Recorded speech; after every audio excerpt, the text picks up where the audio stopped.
I think if they get to choose it, you know, like Bailey at the end, he's fully conscious of the choice that he's making and everything that's going to be involved, and that it's going to be a sacrifice, but he feels like the reward is worth it. But it seems like, you know, people like Tara, they had no choice. So even if it was wonderful, it's not wonderful to her because she didn't get to choose it. Okay, I have two quick questions then. One, and that brings me to like my last thing that I underlined for this. But my first question then is, was this truly Candrass? Was this truly his idea? I think it started off, I mean, that's his job, right? Because he says he's puzzled that he spent so many years on this one project. That's not usually what he does. He creates something, he plans it, he moves on. So I think that, you know, again, using the word inception, when the inception of the idea was his, but the fact that he remained, you know, he was trapped, and he didn't realize he was trapped, and when he realized he was trapped, they kept like erasing his memory and manipulating him, and then that is the part where you see how dark it is. Wendy Chosen for skill. Wendy said she had the same thoughts. Did I think this book was beautiful or was it evil? It sort of rode on the edge of the sword. And I only started thinking that when Prospero was cutting Celia's fingers. You know, there's so many allegories in this book that are, I mean, I'm sure they're all intentional because she's such a great writer, but I was reading that and I was instantly thinking about, as a parent, you know, when you know your kid has a gift and a talent, how far do you push them? You know what I mean? And you see, like, these mothers of child prodigy pianists, and they make them practice 6-8 hours a day because they know that this kid has such a gift and it's going to take them places. And then there's the moms like me who look at the Tiger Moms and go, oh, you know, let them be a kid. Let them choose their own path. So that even these little interesting debates it sparked in my own head were total gifts, because that's what he was doing. He saw her gift and he was going to exploit it as much as he could. And obviously I see him as being evil. Would someone else see him as just encouraging her to grow? And again, that's both sides of it, right? Right. Speaking of being exploited, what about Isabel?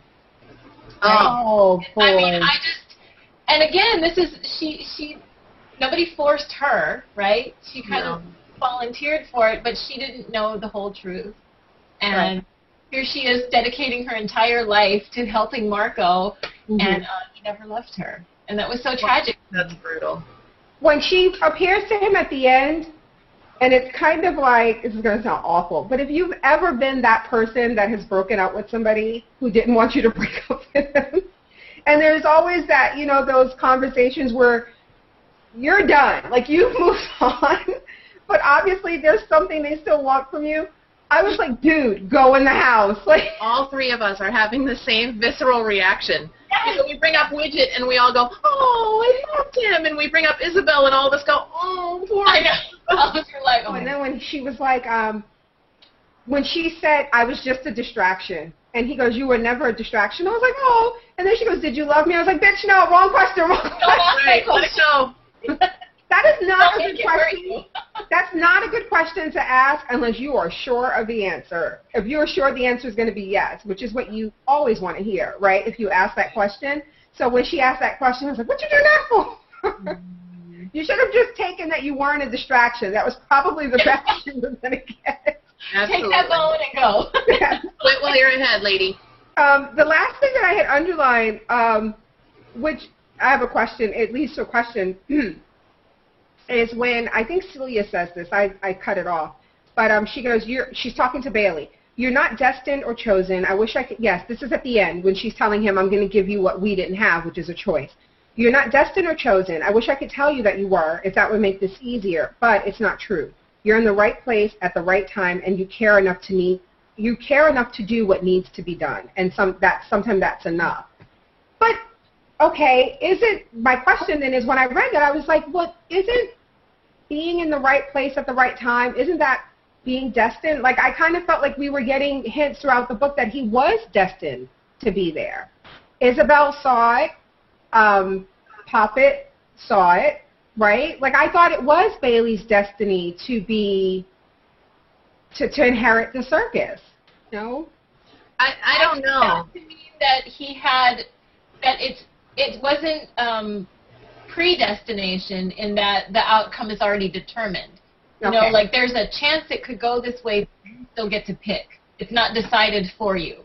Okay.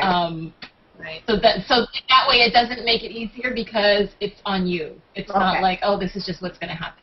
Well, Yeah. I also would love to have seen, and you know, and again, I don't necessarily want a sequel, but I wonder about how the circus has changed now that it's being run and shaped by someone who loves it, as opposed to who someone else. It was a calculated game, Sinister, because Celia always thought of it, as much as she loved the making of Illusion and the illusions that Marco made, she still thought of it as a burden. You know, she thought of it every day. I'm trying to keep this going and not let one piece fall apart.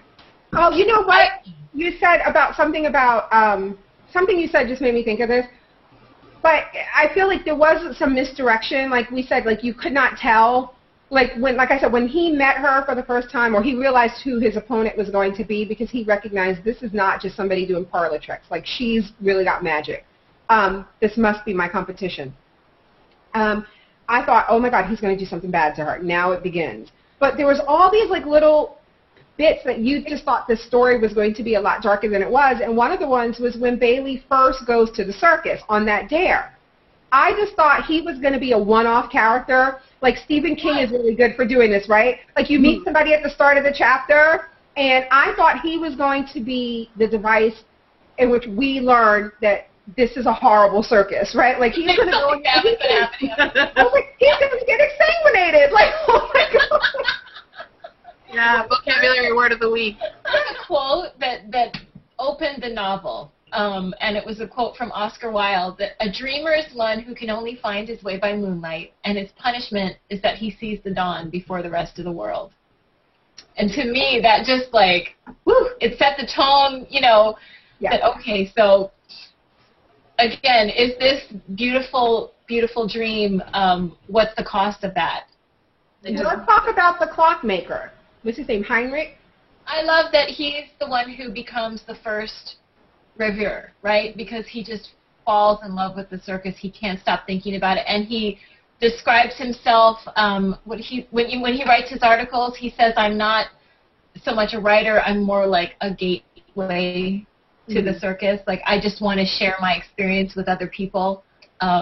Yeah, it was. I thought that was very beautiful. We didn't get, like we said before, we didn't get the impression that he was like a toss-away character or to be like another tragic death. Like it meant something, and he represented, like you said, all these people who got caught up in the circus. And I love the fact that Poppet took away, she restored Chandra's memories or his faculties, I should say, but she purposely left out that he killed the clockmaker. Remember, remember she glanced at the wall and the knife with the blood stains. Remember, she said that it had dark stains and it was there, and when she walked by it, it disappeared.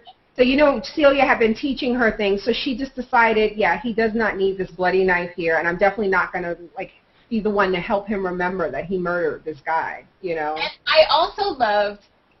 Again, we talk about, it seems like how much this was a work of love, right, for the author, and I loved how she described the dreamers. Like, it was so, they could easily have been portrayed as just like weirdos or losers who just can't get over the circus and follow it around. Right. But you can tell she loves them too. Like, you know, it's the way they're described, it's respectful. It's like, I understand how somebody could love something so much that they want to share the experience with other people, that they would pursue it, that they would want to talk about it. Like 5 fans traveling the country in your brown coats.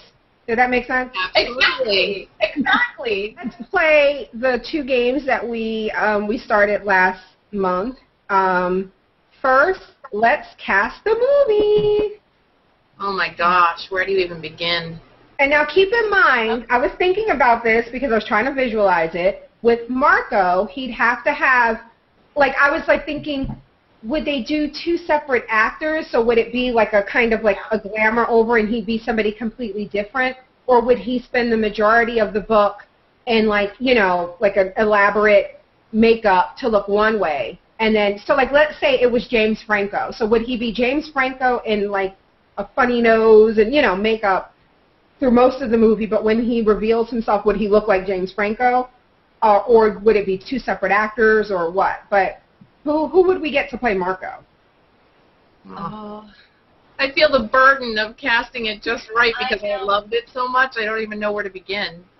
I'm not sure that he would be the right age because I think they're pretty young. Tom Hiddleston. Oh, yeah. Yeah, I think I was just watching him in Henry V, Mm-hmm. and I thought, yeah, I could totally see him. That's a really good, not obvious choice, Nenea. It really is also because you get the real face of Marco is one of those faces like Hiddleston or even Daniel Radcliffe or anybody who is not what you typically think of as classically gorgeous, but their face is so attractive and compelling that you can't look away. But yeah. And when you said that, you know who that made me think of? Y'all gonna cuss me out when I say it. But when you said that, because you're right, he put on this face. Marco was really good looking, kind of in the background, but really good looking. And then he was just like less obviously good looking when he was his normal face. But I read that this is why this person was cast, Robert Pattinson. That he was cast as Edward in the Twilight movies because he came from he had that look that where now he may not be considered attractive, but back then in the era when he was young, when he was human before he was turned into a vampire, that's how men looked. But he had like a classic kind of good look about him. So when you said that, I thought Robert Pattinson, and I thought that could work. Like I think of like Cillian Murphy. Do you know who he is? He was. Oh my God! He has dick sucking lips. Yes. All right. Well, that's not the first descriptor I would have used, but all right. Okay, so in the chat for casting Marco, Julie says Dan Radcliffe. Yeah, I could see that. I really like him. I want good things for him. And she. I just want him to be taller. Yeah. Yeah. And then Julie, I'm sorry, agrees that Tom Hiddleston would be amazing as Marco as well. For Celia, I know I'm being so obvious, but I kind of like Emma Stone. Oh, she's very talented. It wouldn't work if Dan Radcliffe was Marco, but Emma Watson. Why would that work? Why would it wouldn't? I don't think it would be Harry and Hermione. They'd be like, Harry and Hermione are making out.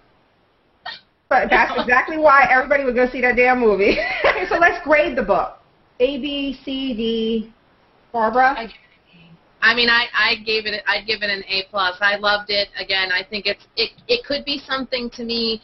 When I read it, it was just like The Princess Bride or, again, Stardust or something that I see could just be a classic piece of literature that's, era-defining and that it can go, you know what I mean, it can last forever. It's not something that's so topical or so typical. I could see reading this to grandchildren.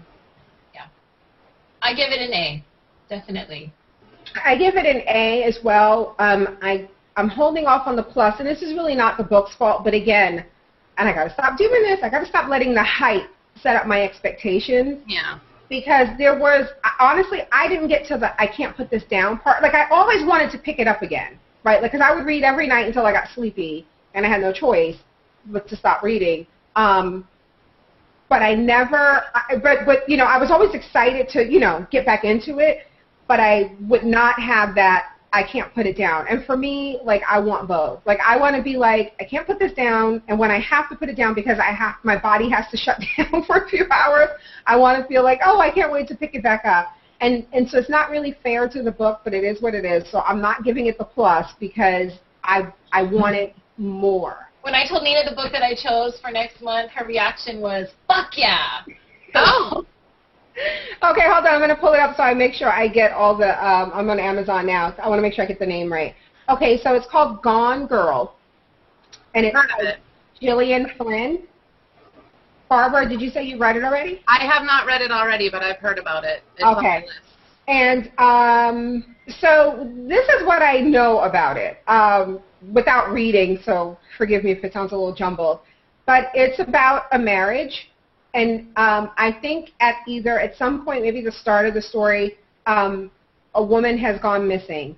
And I think it's told almost like in flashbacks from the point of view of the husband. and from the point of view of the wife.